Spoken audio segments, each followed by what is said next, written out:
ماما please مجھے جانے دینا، میں بھی ٹور پر جانا چاہتی ہوں۔ میری ساری دوستیں جا رہی ہیں تو میں کیوں گھر بیٹھوں؟ جویریہ نے کھانے کی میز پر بیٹھتے اپنی ضد کا آغاز کر دیا۔ وہ مسلسل اپنی ماں کی طرف دیکھ رہی تھی جو پلیٹ میں سلائس رکھ رہی تھی۔ دیکھو جویریہ، ضد مت کرو، تمہارے بابا نہیں مانیں گے، تم جانتی ہو وہ تمہارے معاملے میں کتنے حساس ہیں۔ اس کی ماں نے دو ٹوک انداز میں اسے سمجھانے کی کوشش کی۔ ماما، بابا کا آپ مجھ پر چھوڑ دیں، انہیں میں خود بنا لوں گی۔ میں جانتی ہوں بابا میری بات کبھی نہیں ٹالتے، بس آپ راضی ہو جائیں۔ اگر آپ نے ہاں کر دی تو بابا کو میں سنبھال لوں گی۔ جویریہ نے لاڈ سے ماں کا بازو پکڑ کر ہلایا۔ لیکن بیٹے، ملکی حالات بھی تو دیکھو کتنے خراب ہیں، آئے روز کوئی نہ کوئی مسئلہ بنا ہوتا ہے۔ ویسے بھی اگر تمہیں گھومنے ہی جانا ہے نا تو ہم خود چلیں گے، میں اور تمہارے بابا چھٹیاں لے لیں گے، پھر ہم تینوں چلیں گے۔ ماں نے اسے متبادل پیشکش کی تاکہ وہ کالج کے ٹور کا خیال دل سے نکال دے۔ نہیں ماما، مجھے اپنی دوستوں کے ساتھ جانا ہے، فیملی کے ساتھ وہ مزہ کہاں آتا ہے جو فرینڈز کے ساتھ آتا ہے۔ پلیز مان جائے نا، جویریہ نے منہ بسوڑتے ہوئے کہا۔ وہ بھی مزید کچھ کہنے ہی والی تھی کہ سامنے سے حیات شاہ آتے دکھائی دیے۔ وہ تیار ہو کر ناشتے کے لیے آ رہے تھے۔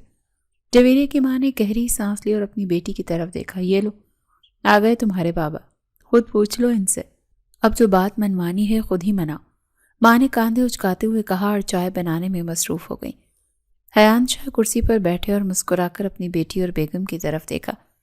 کیا بات ہو رہی ہے بھائی؟ کیا بات منوا رہی ہے میری بیٹی؟